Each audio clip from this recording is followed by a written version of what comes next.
Estimados espectadores, muy buenos días, buenas tardes o buenas noches, depende de dónde nos estén mirando. Hoy tengo una entrevista muy especial que realmente tenía ganas de hacer hace más de un año. Les traigo a Javier Venegas de Tobaruela, un publicista y periodista español con una vasta trayectoria a cuestas. Cofundador del periódico Voz Populi, se desempeñó allí durante mucho tiempo como jefe de opinión. Es autor de los libros Sociedad Terminal, La comunicación como arma de destrucción masiva y La ideología invisible, claves del totalitarismo que infecta a las sociedades occidentales. Actualmente es editor jefe y una de las plumas destacadas de Disidentia.com, un diario de análisis y opinión para lectores no conformistas, entre los cuales me incluyo. Así que muy recomendada la columna de Javier Venegas en Disidentia.com. Es un placer tenerlo con nosotros. Javier, muchísimas gracias por aceptar mi invitación. Gracias a ti por ofrecérmela.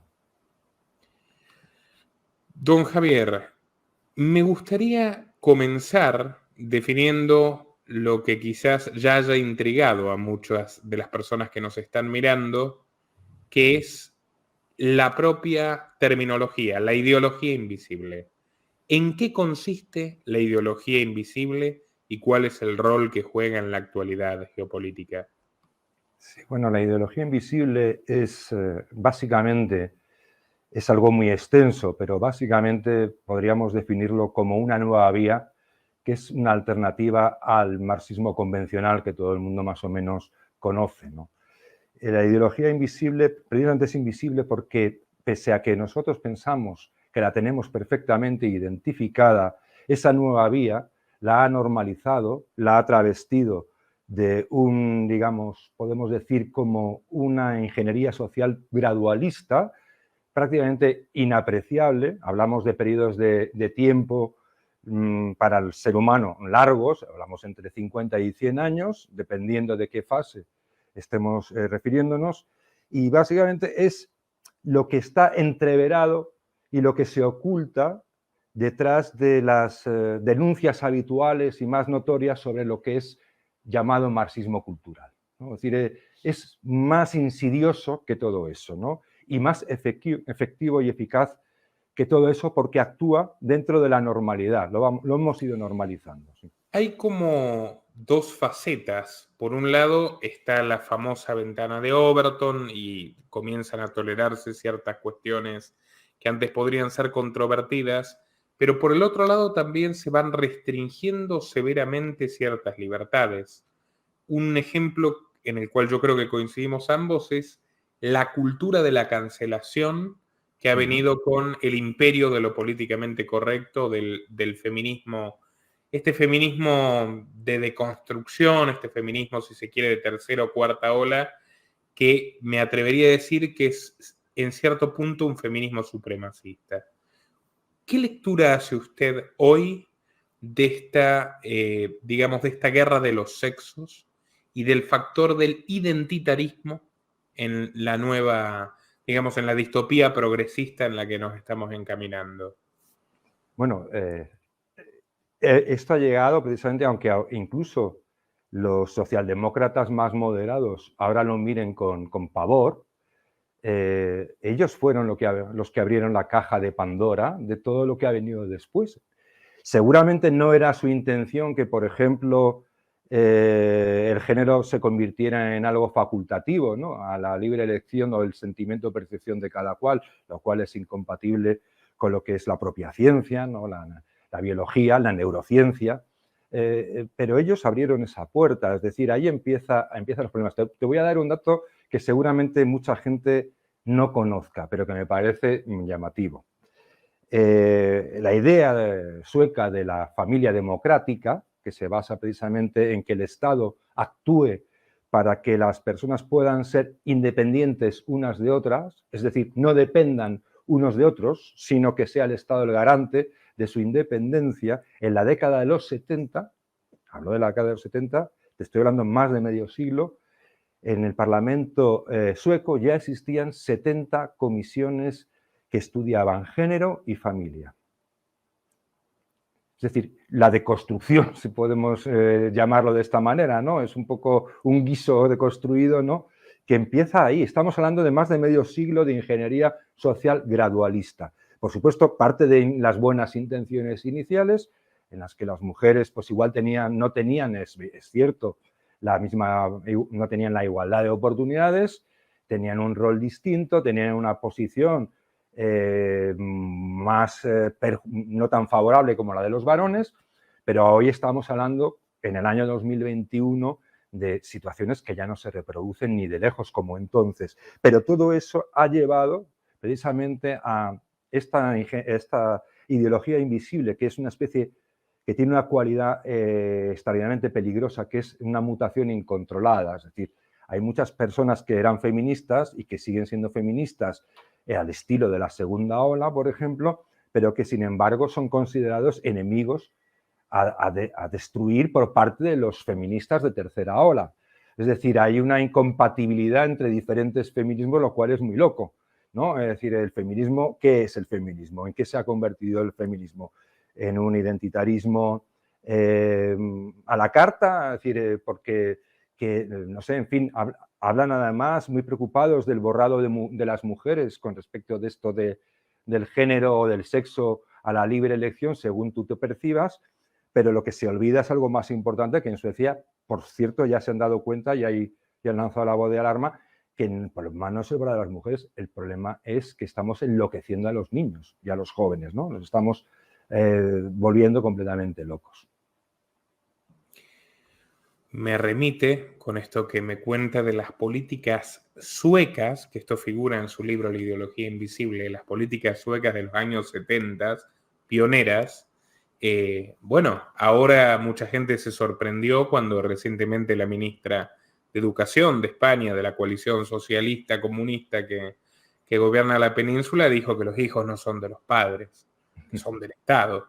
Y mucha gente se le pusieron los pelos de punta, o ahora incluso con los talleres que hay en la Generalitat de Cataluña y tal, los talleres contra el amor romántico, algo que está muy presente en la Argentina, donde también usted quiere renovar el permiso de conducir y tiene que tener un curso de género, ¿no? Pero esto ya se venía implementando en Suecia desde hace 50 años.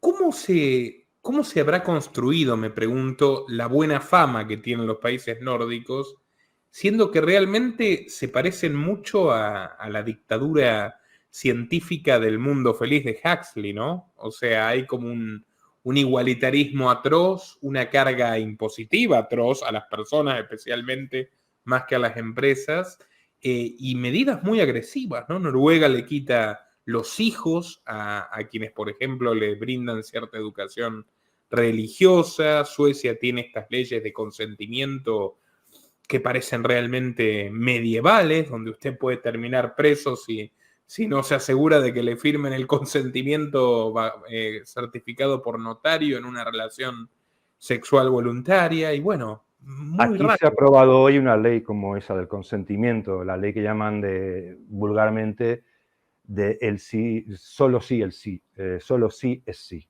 Es decir, es algo que bueno, pues lógicamente se trata en un consentimiento, digamos, formalizado como ante un notario, porque es la única manera, sin entender, lógicamente, como todos sabemos y es de sentido común, que las relaciones entre personas tienen unas reglas complicadas, a veces inapreciables, ininteligibles, sutiles, y que cada persona es un mundo, ¿no? Entonces nos han metido a todos dentro de una especie de normativa, ¿no?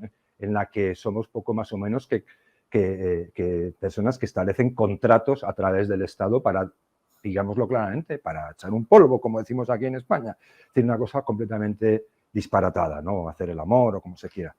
No, en Suecia empiezan, fíjate, mucho antes. Es decir, Olof Palme en los 60 es el que ya pone un poco un sistema más mecánico y organizado de esta traslación de políticas sociales de forma, como digo yo, mecánica, ¿no?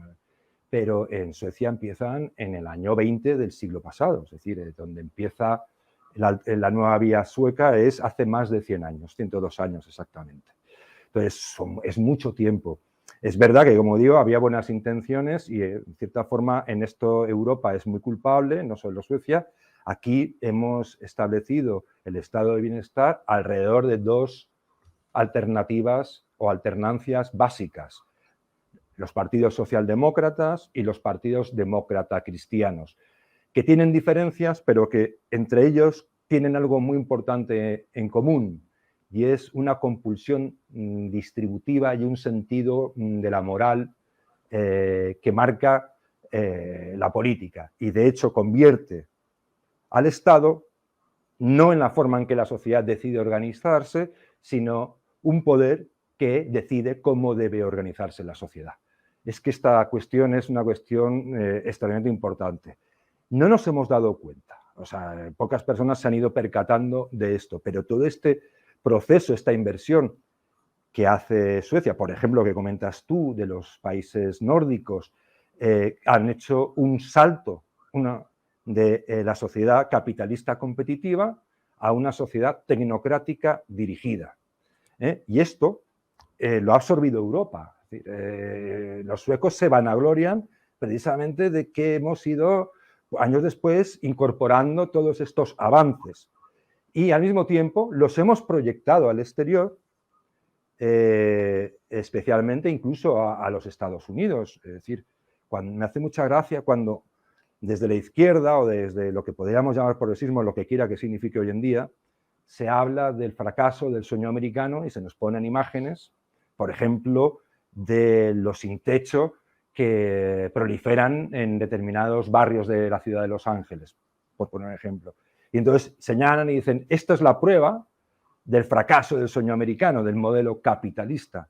Lo que no nos dicen es que California precisamente es uno de los estados norteamericanos, para allí, para lo que se entiende allí, más socialdemócratas de los que hay.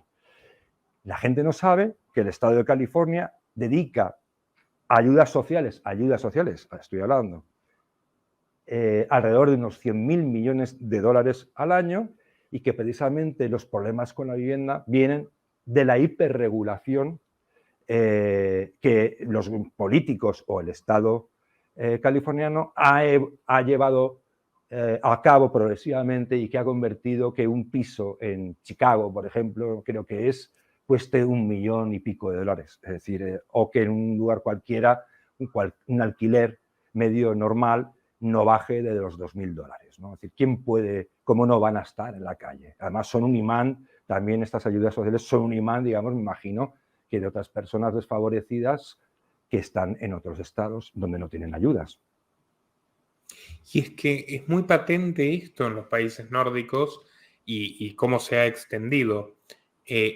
Son sociedades hiperreguladas, y del mismo modo que aquí hemos identificado como muchas leyes se importaron de España a América Latina, a su vez antes se importaron de Suecia a España y el resto del mundo desarrollado. Hay una suerte de ruta de medidas de ingeniería social. Sí, es que ahí normalmente lo peligroso o la trampa en la que solemos caer las personas corrientes cuando vemos lo que está ocurriendo es que buscamos explicaciones sencillas y muy lógicas que podamos reproducir fácilmente. Desgraciadamente, la verdad es que lo que ocurre no es tan sencillo ni tan evidente, ni hay una teoría del todo que lo explique del principio hasta el final, de forma que cualquier persona lo pueda reproducir en un tuit. Eso no es posible. Ahora, si es verdad que esto ha permitido establecer determinadas creencias que a mi juicio están muy exageradas, por ejemplo, que el control por parte de la cultura, por parte de la izquierda, emana de un sujeto llamado Gramsci, ¿no? Es decir, que ese fue el gran ideólogo, y que a su vez, por ejemplo, lo que se suele conocer como, bastante equivocadamente a veces, como la Escuela de Frankfurt, es precisamente el origen de todo este tipo de despropósitos. Y con esas dos explicaciones hemos estado hablando del marxismo cultural que, sinceramente, y lo digo con todo el respeto, cada vez que alguien lo pronuncia, yo creo que muere un gatito. Entonces, yo creo que hay más complejidad. Es decir, las cosas cuando ocurren, las personas no somos idiotas. Eso de que la gente es idiota es otro mito, ¿no? La gente, podemos equivocarnos, pero en general la gente no es tan idiota como nos quieren hacer creer. Así que cuando las cosas se van incorporando, no es porque exista una gran manipulación o un tipo muy inteligente como Gramsci que es capaz de decir a la izquierda cómo puede ganar la batalla cultural. Y la izquierda inmediatamente, que es muy lista también, lo hace y se acabó. No, porque la política y lo que a lo largo del tiempo y lo que hacen los políticos normalmente es mucho menos aparente de lo que pudiéramos pensar. Si analizamos, por ejemplo, la forma en que Hannah Arendt explica lo que es la banalidad del mal, precisamente debemos comprender que el mal nunca llega anunciándose como el mal, sino que llega anunciándose como con buenas intenciones, con cosas muy buenas que van a mejorar nuestra vida, la justicia social, la sostenibilidad, el medio ambiente, todo ese tipo de cosas. Pero, entre medias de todo eso, todos los políticos, incluso no solo de izquierdas, sino no tan de izquierdas, son oportunistas y ven en este concurso de regalos la proyección de su carrera o de su poder o de su éxito. Y hay mucha gente, como decimos aquí, que se suma, y con perdón, a un bombardeo de mierda. Y esto, en cierta forma, es lo que ha pasado, ¿no? Y además, como dice Isaiah Berlin, ¿no? El Estado necesita romper piernas para entregar muletas. Claro. Eso explica cómo cuando no hay problemas los crean, y cuando los crean eso les sirve a todos los partidos y a todo el espectro. O sea, cuanto más conflictividad haya, cuantos más demandas de grupos identitarios haya, por un lado divídete impera, ¿no? Divide y vencerás, bien maquiavélico, y por el otro lado mejor para la política, o sea, mejor para cualquier político. Creo que eso también explica la transversalización de una agenda que podría parecer que tiene que ver más con la izquierda, pero que realmente lo aplican todos los partidos, como usted bien dice, demócrata cristianos, que han ido perdiendo también sus respectivas identidades ideológicas en favor de algo que ya luce como un nuevo totalitarismo. A mí me gusta mucho que usted lo llama por su nombre. O sea, estamos viviendo un fenómeno de pérdida de las autonomías, tanto nacionales como muy especialmente, diría yo, individuales, en favor de un globalismo que es todo lo contrario a la globalización. Ya no se trata de intercambiar desde la diversidad, sino de igualitarizar todo, ¿no? Sí, de centralizar, es la planificación centralizada. Y lo que nos enseña la historia, como bien sabes, Nicolás, es que la planificación centralizada, si tiene algún tipo de garantía, es la garantía del fracaso, ¿no? No hace falta, podemos poner muchos ejemplos, pero el más evidente, por ejemplo, es la revolución cultural de Mao Zedong, ¿no? Es decir, aquello que básicamente consistió en intentar planificar y reestructurar el campesinado chino para evitar su atraso secular y su improductividad secular. Desde el principio no había mala intención, no había intención de causar daño, pero al final, ¿qué es lo que ocurrió? Pues que de una forma y de otra, involuntaria o de verdad con toda la intención, ahora que se sepa, al parecer, le costó la vida aquel proceso a 55 millones de chinos. Los mismos que murieron en todo el conjunto de la Segunda Guerra Mundial. Se dice pronto, ¿no? Entonces, esta es la ingeniería social gradualista. Por eso da más preocupación, porque normalmente las personas, cuando vamos hacia una hecatombe, un apocalipsis o algún suceso de verdad traumático, pensamos en el cine de Hollywood, un terremoto, algo que se produce de repente de forma minatoria, algo que tiene un principio y un final, para bien y para mal, pero en realidad en la vida, en el mundo real, eso no funciona exactamente así. Al contrario, es gradualista. Y de hecho, es interminable. Es decir, es una pesadilla que no tiene, puede tener un principio, pero desde luego no se le vislumbra un final. Puedes estar constantemente degradando una sociedad, miramos a Venezuela, y asombrarte de que todavía haya personas que estén de pie, es decir, en pie, es decir, aguantando, ¿no? Pero el nivel de sufrimiento del ser humano es muy alto y hasta que las cosas que son inapreciables y gradualistas suelen ser mucho más peligrosas que las grandes revoluciones, ¿no? ¿Cómo lee usted, por ejemplo, los intereses que hay detrás de estas cruzadas, por ejemplo, contra la biología o contra la maternidad? A mí me interesa mucho su lectura del tema. Por citar un ejemplo, en 1959 la primera cátedra sobre género, que es en la Universidad de Berkeley, es financiada por la Fundación Ford. Y cuando le preguntan a la gente de Ford, de la empresa, cuál es la intención, ellos dicen, bueno, nosotros tenemos una necesidad, muy frontalmente lo dicen, de que las mujeres se conviertan en consumidoras. Muchos años después, revista Forbes 2017, el 65% de los gastos de consumo a nivel mundial lo realizan las mujeres. Entonces, a veces se pueden identificar negocios muy concretos detrás de estas causas de micromilitancia, por decirlo de alguna forma. ¿Qué piensan ustedes sobre esto, tanto para el tema género como para, por ejemplo, lo que usted llama lúcidamente el apocalipsis ecológico o los apocalípticos ecológicos? Bueno, no hay duda que pueden existir, a mí más que las conspiraciones de Spectre, de las películas de James Bond, el Doctor No, es difícil conspirar contra el mundo porque necesitas a muchas personas y, claro, una conspiración debe permanecer en secreto. Entonces, es muy difícil de aceptar que una conspiración global, en la que, quieras o no, al final tienes que implicar a miles de agentes, pueda mantenerse como tal en secreto. Si no está en secreto, no es una conspiración. Es decir, es, yo que sé, una subversión, pero ya no es una conspiración. Yo creo que existe una confluencia de intereses. Nosotros aquí en Europa, por ejemplo, cada vez somos más los que sospechamos que detrás de la transición, lo que llaman aquí la transición energética, hay intereses económicos. Y que sospechamos también que muchos de los políticos europeos, o bastantes políticos europeos, especialmente porque ya se sabe con más certeza, políticos alemanes, han cobrado y cobran dinero, un sustancioso dinero, por promover esa transición energética y ese modelo de sostenibilidad, porque están al servicio de determinados intereses, empresas, incluso intereses geopolíticos.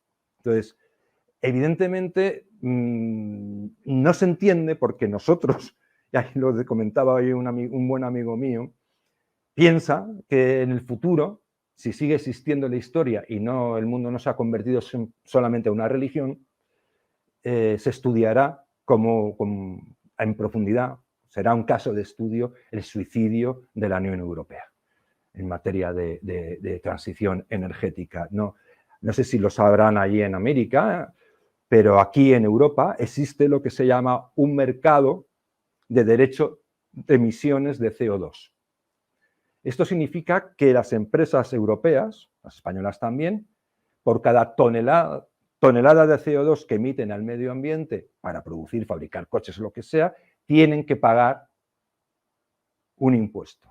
Ese impuesto por cada tonelada está rondando ya los $100 por tonelada. Una empresa medianamente importante o un país con empresas medianamente importantes emite millones de toneladas de CO2 por fuerza, inevitablemente. Imagínese el coste añadido que tiene sobre la carga de las familias europeas, las empresas y la propia economía de los europeos haberse inventado algo tan desquiciante como un mercado de derechos de emisiones de CO2 que además es especulativo, y que puede llevar a que una tonelada no tenga un límite de precio y que las empresas tengan que cerrar, como ya está ocurriendo, que hay empresas en Europa de las que se dedican a fabricar estos productos para abonar la tierra, ¿no? Es decir, para agrícolas, tiene un nombre, no me acuerdo ahora, me vas a perdonar. Fertilizantes. Fertilizantes, que ya han anunciado que tienen que reducir su producción en un 35% porque no pueden permitirse esos costes energéticos. Y el problema que hay en Irlanda y en Holanda con las granjas, que les están exigiendo también un límite de emisiones de carbono y digamos, un límite de óxido nitroso, de lo que pueden Óxido nitroso. y le van a quitar la tierra a quien no cumpla contra ello, y están todos los farmers, los granjeros protestando en Países Bajos, que supo ser una potencia agrícola, ¿no? Pese a toda la desventaja territorial que tenían originalmente, y bueno, le ganaron al mar con los polders y ahora los políticos se van a cargar todo, ¿no? Que es realmente trágico. Bueno, aquí en España, esto ocurre en Holanda, aquí en España también hay planes en este sentido. De hecho, aquí ya se estima que muy posiblemente España deje de producir leche en un momento dado. Es decir, que tendremos que comprar leche a otros países a precios de escándalo, ¿no? Es decir, precios inaceptables, ¿no? Entonces, lo que decía este buen amigo, esto es un caso para estudiar en el futuro en los libros de historia. Es decir, no hay... Máxime sobre todo cuando uno, si de verdad pone interés en averiguar, ha habido un escándalo muy reciente en este sentido, creo que era en algún país europeo, no sé si en Reino Unido o en Sí, Estados señor, Unidos. Puede el Sí, Climagate. no, una investigadora que tenía una fama enorme y que estuvo recibiendo enormes becas de $1,500,000 para estudiar la acidificación de las aguas donde están los bancos de coral. Todo el estudio en sí, según parece, es falso, de toda falsedad. De hecho, la supuesta acidificación se ha demostrado que no afecta en absoluto a los bancos de coral, entre otras razones porque, por lo que parece, hoy son más grandes que nunca. Es decir, gozan de la mejor salud que se les conoce. Entonces, esto está ahí, no lo digo yo, lo dicen los científicos, otros científicos más honestos y más honrados, y ahora va a haber que rectificar y la propia revista Nature va a tener que eliminar un montón de publicaciones en este sentido, que habían sido revisadas por pares. Claro, ¿qué es un par hoy en día en la ciencia? El colega, el amigo, el socio, posiblemente de una beca o de algún tipo de beneficio. Esto porque los científicos, la gente no lo entiende, pero los científicos no pertenecen a ninguna orden religiosa, no son frailes que hayan hecho voto de castidad y de bondad, son personas corrientes y en su entorno, en el entorno científico, todavía más vulnerables que nosotros porque su notoriedad y su éxito depende de sus pares. Y esa notoriedad y ese éxito y esa relevancia es muy fácil controlarla por minorías que estén bien organizadas. El espíritu de la corporación. Exacto, también existe en la ciencia, porque no, eso no significa que la ciencia sea un fraude, pero que lo que estamos viendo hay que tener muchísimo cuidado porque, sobre todo, las predicciones más catastróficas siempre se hacen en base, creo que es al IPCC 8,5, que es de todos los posibles reglas de estimación la más loca y catastrófica e improbable que existe. Es decir, los propios científicos te dicen que esa medida, esa referencia, es una referencia que mejor no coger porque tiene unas desviaciones completamente imposibles. Entonces, bueno, pues los europeos estamos aquí tragándonoslo todo y encima exportándolo, que es peor todavía, porque todavía yo me acuerdo con envidia, y ya termino, perdona, con cierta envidia y pena cuando existía el muro de Berlín y veías a los pobres alemanes orientales intentando saltar al otro lado y en el fondo pensabas, bueno, al menos tienen un mundo mejor hacia el que saltar, pero es que nosotros vamos camino de un mundo en el que no hay un lugar mejor a donde poder saltar, porque todo esto se está imponiendo en cualquier parte. Lo escucho y es música para mis oídos. Con poca gente puedo coincidir tanto en estas apreciaciones. Gracias. Bueno, y además yo citaba el Climagate, que es este escándalo que destapa Wikileaks en la Universidad Británica de East Anglia, donde revelan los documentos de que hay cientos de investigaciones sólidas que no le permitieron llegar a la instancia de revisión de pares, Claro. esa es otra vía, es directamente no te permito publicar, y si tú no puedes publicar en una revista científica porque yo no te concedo adrede la revisión de pares, lo que tú digas, por más que sea cierto, no existe.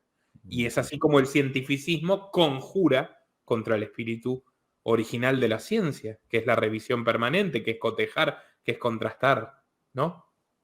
Exacto, es decir, esto ocurre en prácticamente muchos órdenes, aunque luego la ciencia por dentro, que es muy vasta y extensa, lo que hay que decir es que, pese a lo que parezca es igual que a veces en la sociedad o en estas cámaras de eco que son las redes sociales, en el fondo hay gente más decente, hay mucha más gente decente que gente indecente, o gente que intenta hacer las cosas bien que gente que las hace mal. En la ciencia exactamente ocurre lo mismo. Es decir, la gran mayoría de científicos intenta salir adelante con sus investigaciones de la mejor manera posible y obtener unos resultados que puedan someterse a la falsación, ¿no? Es decir, a la falsación que es imprescindible para que una hipótesis se convierta en una teoría plausible, ¿no?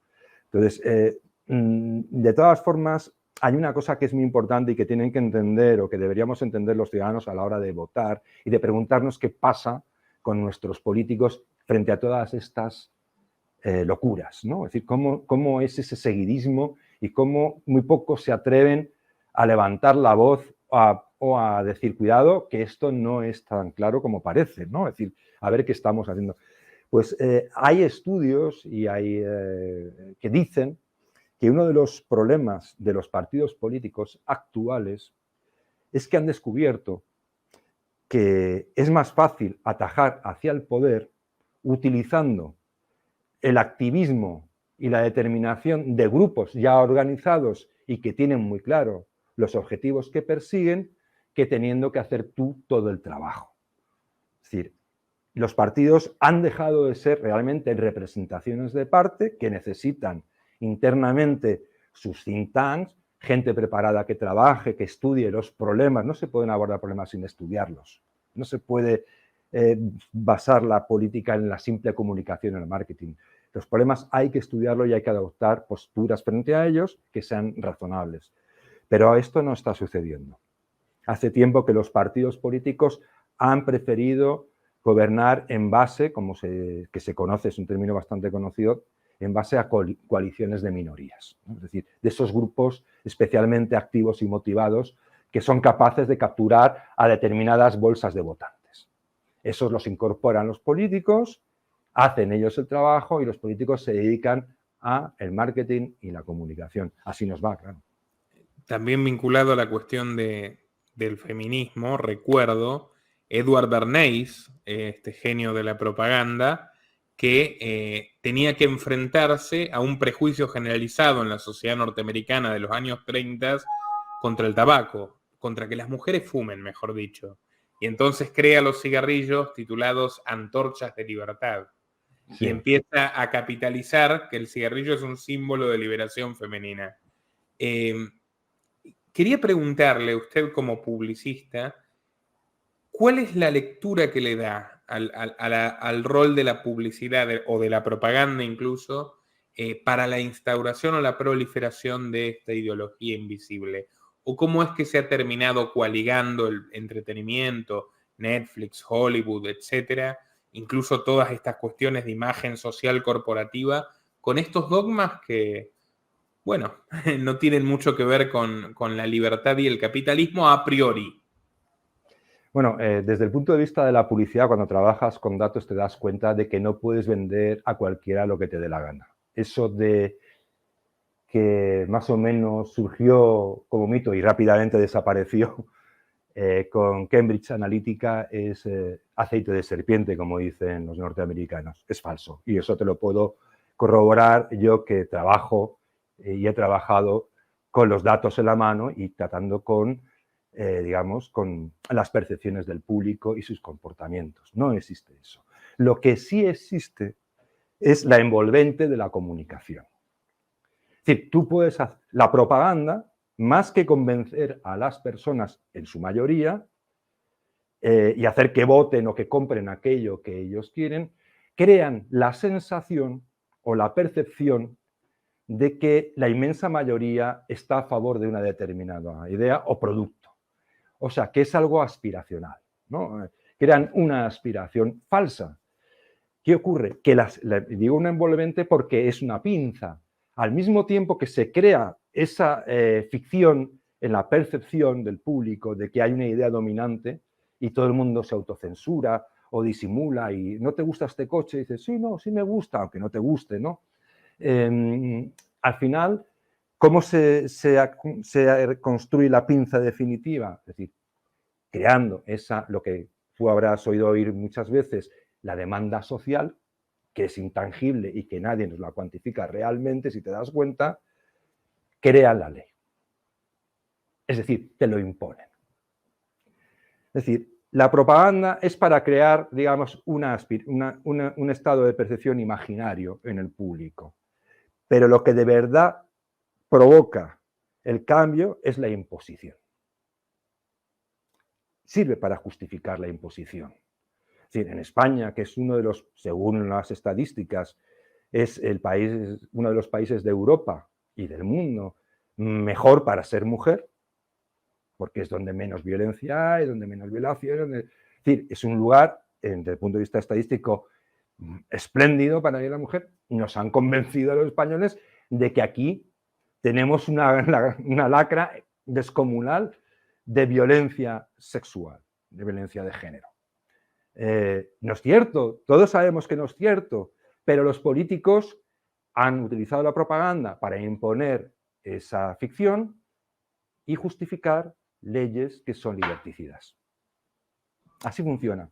Y tan liberticidas que desde la ley de Zapatero, que literalmente salió gritando y sobreactuando, usted lo recordará mejor que yo, vamos a combatir la lacra de la violencia machista, hubo 900.000 detenciones, una cifra totalmente increíble y solamente 6% de sentencias.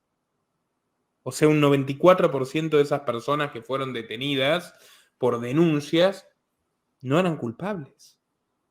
Es algo totalmente demencial. Es una sociedad democrática, abierta, occidental, europea, desarrollada.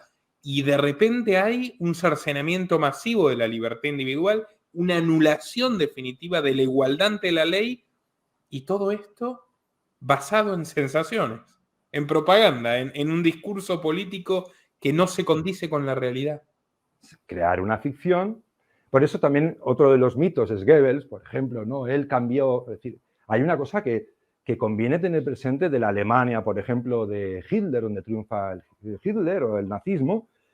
La idea es que todos los alemanes enloquecieron y se convirtieron en nazis. No. Ni en el mejor resultado del partido nazi no consigue la mayoría parlamentaria suficiente para imponer su voluntad.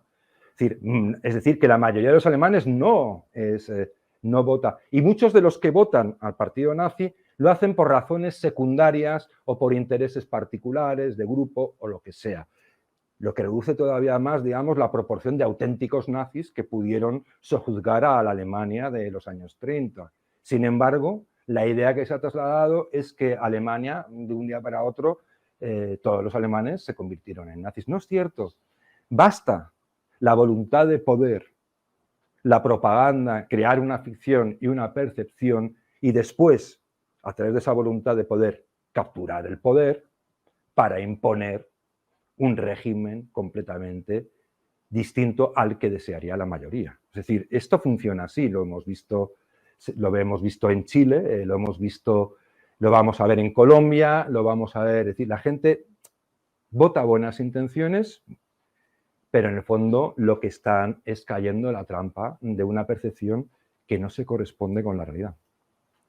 Y igual no solo basta con la vocación de poder de unos pocos, sino también con que los hombres buenos no hagan nada, ¿no? Sobre todo.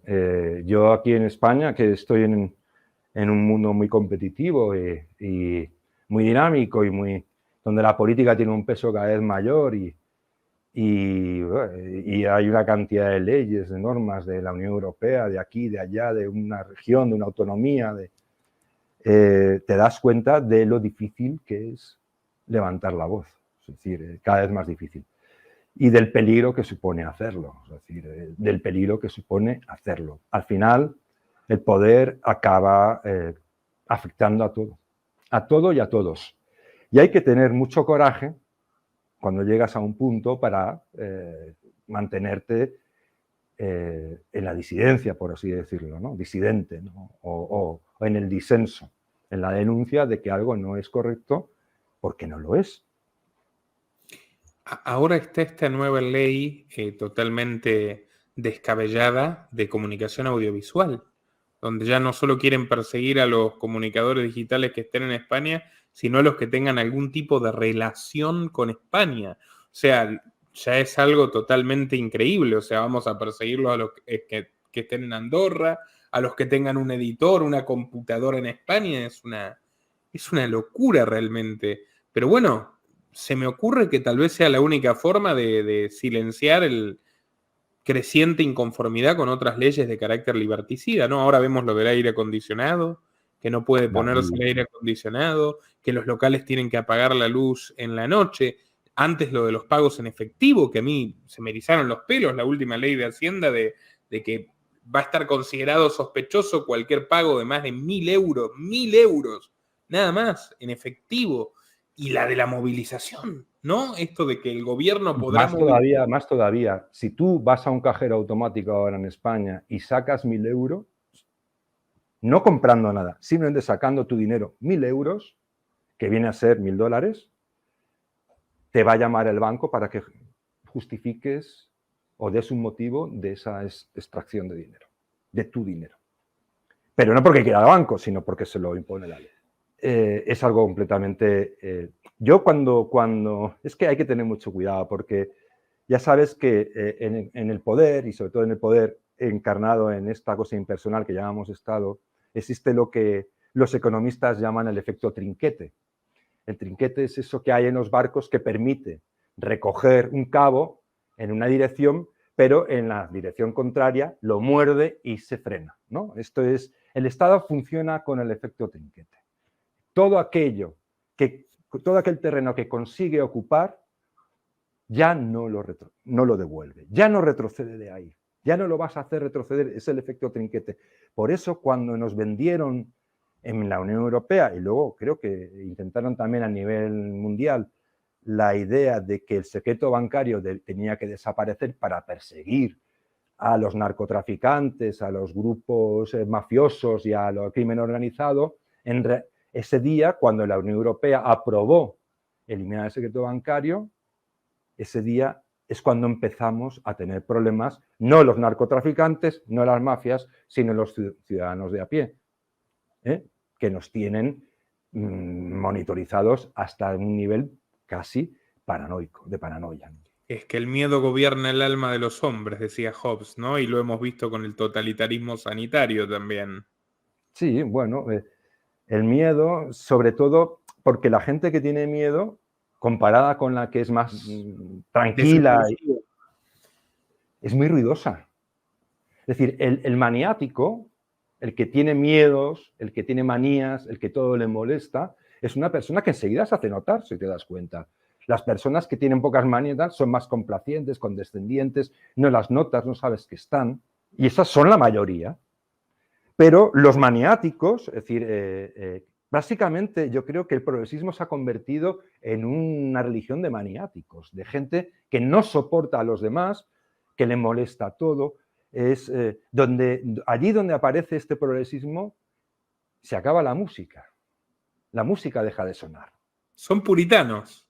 Claro, y viejos prematuros, personas de esa vejez antipática, no de los ancianos afables, que también los hay afortunadamente, sino esos viejos antipáticos, quejicas, protestones, que están todo el día llamándote a la puerta porque hay algo que les molesta de lo que estás haciendo, ¿no? Esta es la izquierda, es una izquierda ceniza. Por eso, por ejemplo, aquí en Madrid, en la Comunidad de Madrid, que es una de las comunidades más pobladas de España y más rica, en las últimas elecciones a la Comunidad de Madrid, a la región, menos del 25% de los jóvenes votaron izquierda en cualquiera de sus formas. más del 70% votó todo aquello que no fuera izquierda. Porque se han dado cuenta de que la izquierda es amargura, la izquierda es prohibición, la izquierda es admoniciones, la izquierda es todo lo contrario de las ganas de vivir, de la alegría de vivir, del optimismo, de las ganas de hacer cosas, no de ser cosas, sino de hacer cosas. Y eso, contra el espíritu indomable natural e instintivo de la persona joven, es incompatible. Muy sabia su reflexión, Javier. Y una cuestión más, a mí me llamó poderosísimamente la atención esta ley que se aprobó en las Cortes de que en caso de emergencias climática, sanitaria o vaya uno a saber cuál, el Estado podrá movilizar a los mayores de edad sin su consentimiento. Y Esto todos es los muy... recursos. ¿Cómo? Eso significa, y todos los recursos de los particulares. Es decir, tu casa, en un momento dado, deja de ser tuya. Si el gobierno lo estima porque hay una determinada emergencia. Y dentro de la categoría de emergencias, ya lo estamos viendo, dentro de poco va a entrar cualquier cosa. Porque si el cambio, si existe emergencia climática, que por cierto es un término que inventa el diario británico The Guardian, porque también está en el negocio de las fundaciones y del tejemaneje que fluye de esa emergencia climática, pues que lógicamente cuanto más desarrollado, más próspera y más eficiente y tecnológicamente potente es una sociedad, mejor se adapta a los cambios. Un tifón, igual que otro, golpea una costa de un país atrasado, pobre y subdesarrollado y causa 100.000 muertes. Golpea la costa de un país rico, desarrollado y tecnológicamente solvente y apenas provoca víctimas. Esa es la diferencia que existe de un modelo a otro. Lo que van a conseguir vendiendo la idea contraria es seguramente que haya muchos más muertos de los que hay a día de hoy, y lo sabrá.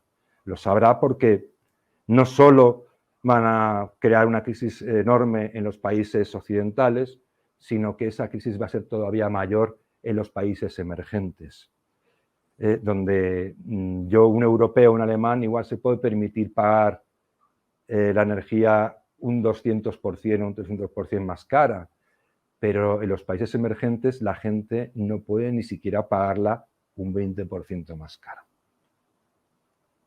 Y se parece un poco a la escatología de la Edad Media, ¿no? Que se estaba esperando constantemente, el fin del mundo, el cataclismo, la sociedad era cada vez más pobre, todo en un velo de oscurantismo, y ahora otra vez es muy parecido, se está generando una sociedad pobre a partir de la expectativa de la catástrofe. Y aunque no ocurra la catástrofe climática, ya ocurrirá una catástrofe económica. Es la profecía que se cumple a sí misma, es decir, no tiene otro... Es decir, es como decir, no sé, aquí, por ejemplo, ayer Emmanuel Macron, ese genio de la política, es que también los presidentes franceses, perdóname, soy español y está mal que lo diga, pero es cierto que los presidentes franceses son todos de opereta, ¿no? Pero son grandilocuentes, son unos payasos, como decimos aquí. Pero es que ayer Emmanuel Macron se desmarca con unas declaraciones solemnes que era de guantada, declarando que se había acabado la era de la abundancia. Él lo había visto. Claro, inmediatamente uno piensa, no solo yo, sino las personas que saben en mi entorno, diciendo, ¿no te fastidia? Es decir, que la era de la abundancia se había acabado, lo sabemos desde la crisis del petróleo de los años 70. A partir de ahí cambió la mentalidad y supimos que los bienes, que nada era infinito y que las demandas no podían tener infinito y había que ser más eficientes. Ahí pegamos un salto tecnológico muy importante. Pero que nos diga Macron que la era de la abundancia se ha acabado, cuando él forma parte de estos políticos europeos que llevan, al menos que se sepa, 2 décadas penalizando las inversiones en energía, en la obtención de energía, especialmente gas, lo que ha provocado un shock energético, que es el que estamos padeciendo ahora con la ayuda de la guerra de Ucrania, pero lo padecíamos de antes, simplemente ahora la especulación lo acelera. Pero que nos venga a decir que se acaba la era de la abundancia, digo, hombre, nos ha fastidiado, la habéis provocado vosotros, no el fin de la era de la abundancia, sino el principio de la escasez severa. Eso es la élite que tenemos que soportar hoy en día y que desde luego yo creo que de alguna manera hay que remover. ¿Cómo lee usted a una figura como Greta Thunberg y quienes están detrás de Greta Thunberg, ¿no? Que pobres, usted dijo como una mascotita de estos muchachos, los apocalípticos. Hombre, necesitan símbolos. Fíjate tú, qué cosa más absurda en el mundo occidental moderno, hasta dónde hemos llegado, que todos los políticos, para saber lo que tienen que hacer, se tienen que volver y mirar a un adolescente que no ha terminado todavía ni el bachillerato o la educación secundaria. Es decir, ¿qué sabrá esta criatura realmente de la complejidad de los problemas que tienen que ver con el medio ambiente, la energía, la economía, el desarrollo, el progreso? Es decir, pero sin embargo, claro, los políticos son muy cucos, fingen que la miran embelesados. En el fondo, siguen la corriente porque hacerse una foto con Greta piensan o pensaban que les daba votos. Entonces, pero Greta no es una criatura, es decir, ahora ya creo que ya es mayor de edad, pero por entonces era una menor de edad con síndrome de Asperger, creo, y me parecía una canallada tener a esa chica al servicio de una serie de lobbies, que es evidente. Y con sus padres, yo sinceramente no soy quien para juzgar a nadie, pero sus padres me imagino que obteniendo una rentabilidad de esta explotación. Imagino, no lo sé. Yo a mi hijo, desde luego, por más que se tratara de salvar al mundo, a un menor, no lo pondría en primera línea de fuego. O lo salvas tú, lo salvamos, o damos la cara a los adultos, los que saben, los que deben comprometerse y asumir la responsabilidad, o qué mentira es esa de poner a los niños como los líderes del nuevo mundo ecologista. Pero si en el fondo todas las ideas que hay detrás son ideas de viejos, de gente que ha nacido en los 60. Bueno, hay David Runciman, este señor que es jefe del Departamento de Estudios de Ciencia Política, creo que de la Universidad de Cambridge o Yale o alguna de estas, es un tipo muy conocido, está metiendo una serie de ideas de que la democracia quizá sea el mayor enemigo del medio ambiente, del clima. Y que por lo tanto hay que replantearse si las decisiones respecto al clima deben poder ser votadas por la mayoría. Tremendo. Es la tecnocracia pura, ¿no? Ya es la consagración definitiva del despotismo de los técnicos. Esta vistocracia, pero en el fondo con gente muy incompetente. Muy incompetente. Son además, bastante mentirosos, porque prever lo que va a ocurrir dentro de 10 años no lo puedes prever de ninguna de las maneras. No sabes ni lo que va a pasar dentro de una hora o al día siguiente. ¿Cómo vas a prever lo que va a ocurrir en sociedades de millones de individuos dentro de 10 años? O 20. Es decir, ¿cómo puedes planificar el futuro?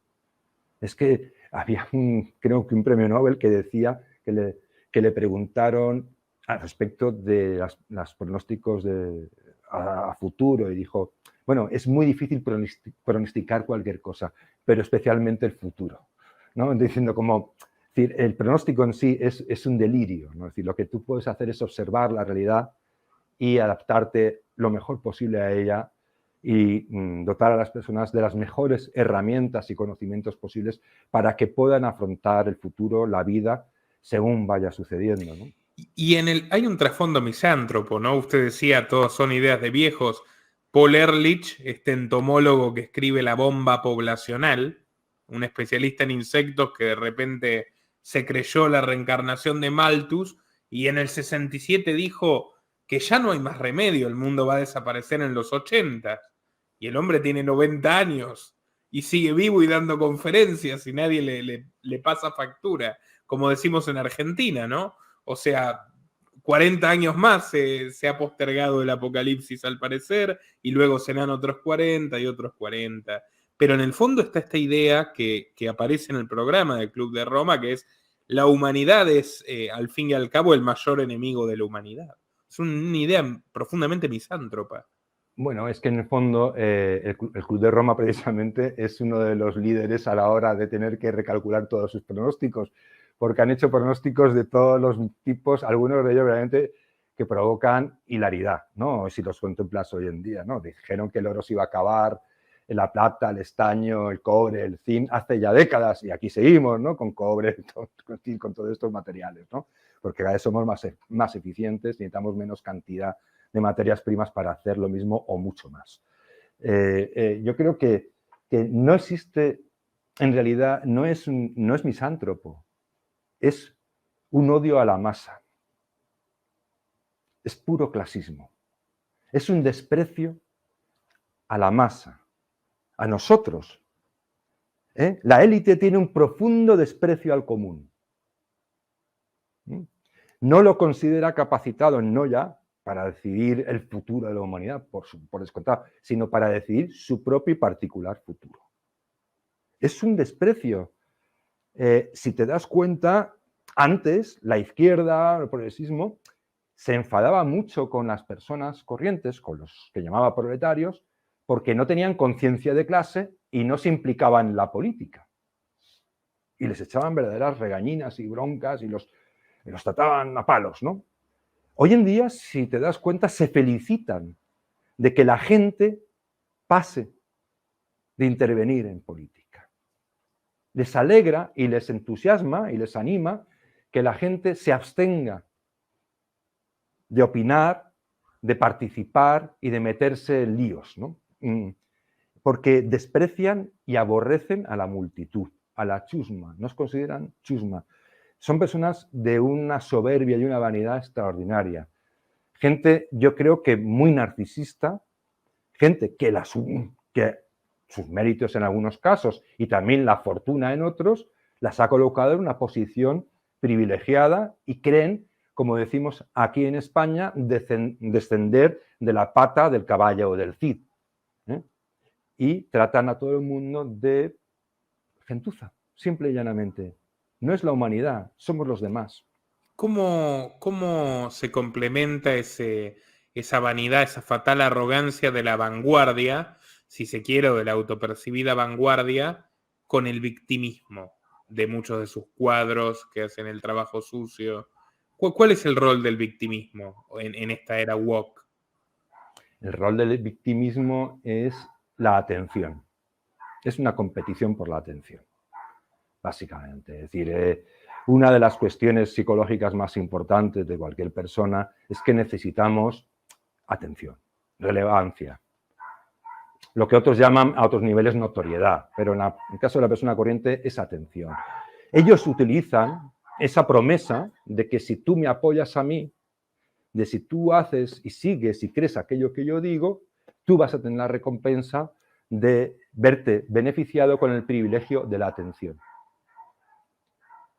Por eso básicamente vemos mucho que muchas personas, no la sociedad, hablamos de la sociedad como de repente cualquier signo que sea un poco llamativo representar a la sociedad en su conjunto, y no es así. Esto es un poco como cuando le preguntaron a Churchill que qué pensaba de los franceses y dijo, no sé, no los conozco a todos, ¿no?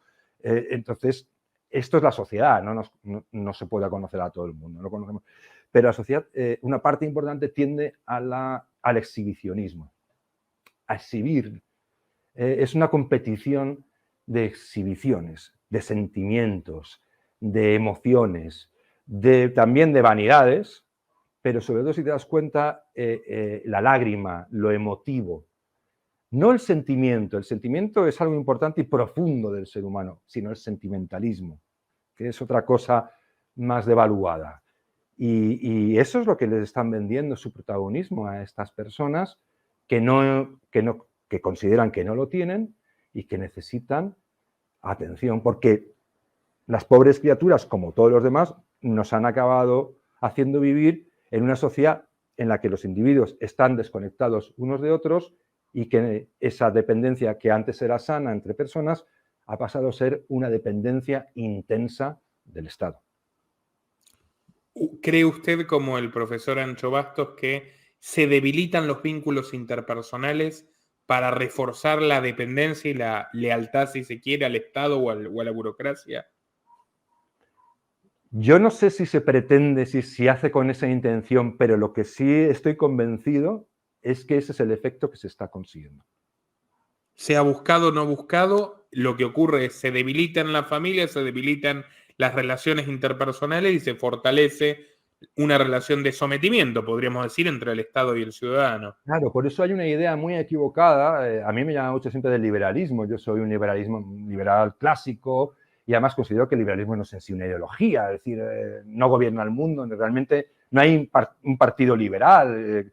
Son los socioliberales, en todo caso, que son primos hermanos de la socialdemocracia. Es con la diferencia de intentar compatibilizar el estado de bienestar con una economía más o menos liberal, ¿no? Pero si te fijas, se dice que uno de los problemas del hedonismo de esta sociedad es culpa del liberalismo, pero el liberalismo, ¿dónde ha tenido el poder?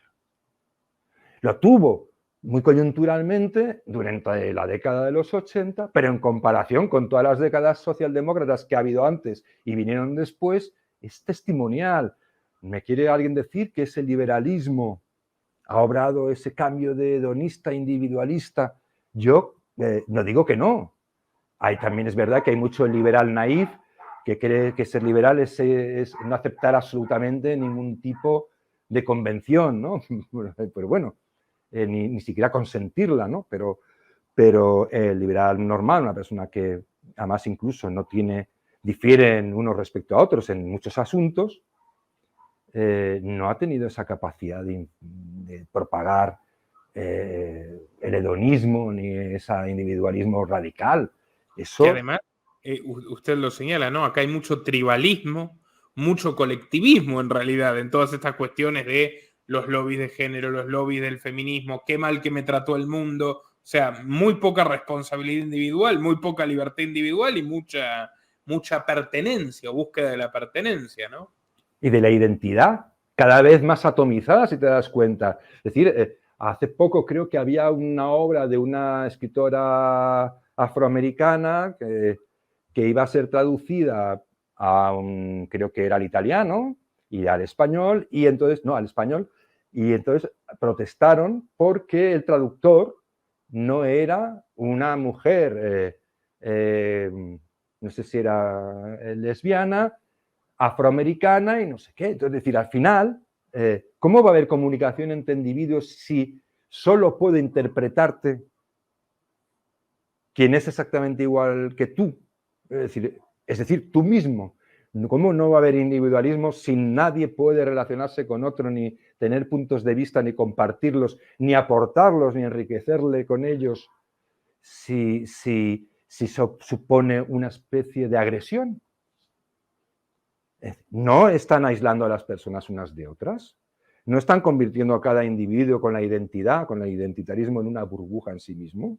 ¿Hasta dónde puede llegar ese identitarismo a convertirnos en islas unos respecto a otros? Porque claro, fíjate la evolución del propio feminismo, ¿no? Es decir, primero era el feminismo de la igualdad, ahora el feminismo de la diferencia, después el queer, ¿no? Después la deconstrucción, el borrado de las mujeres. Es decir, llega un momento en que va a haber un feminismo por cada mujer, incluso por el que se perciba mujer, es decir, cualquiera. ¿No es eso individualismo? Yo lo dejo ahí. Don Javier Venegas, no sé si quiere agregar algo más, ha sido un placer todo este intercambio para mí. Muchísimas gracias, Nicolás. Es un placer también para mí y gracias por haberme invitado. Además de en disidentia.com, ¿dónde pueden encontrar su trabajo? ¿Dónde pueden seguirlo? En theobjective.com.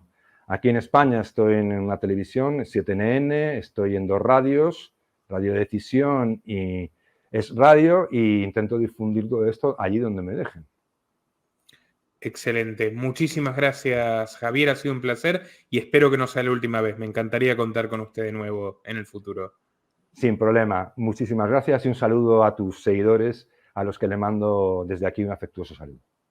Nuestro trabajo depende de tu apoyo. Para que siga siendo posible, realiza tu donativo desde tan solo $2 por mes a través de Patreon, en los links que están en la descripción o en el comentario destacado.